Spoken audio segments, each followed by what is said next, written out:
Kapag ikay magta-travel out of town or out of the country for several days, ano-ano ang laman ng bag mo? Siyempre, andyan ang mga essential stuff for travel tulad ng pera, damit at cellphone. Pero kaya mo kayang mag-travel without money or anything na madalas mong bitbit? Yan ang challenge ni Jesus sa mga alagad niya in today's gospel.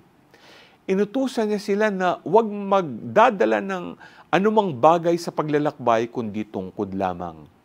Hindi rin sila pinagdadala ng pamigkis o tinapay o salapi sa bulsa.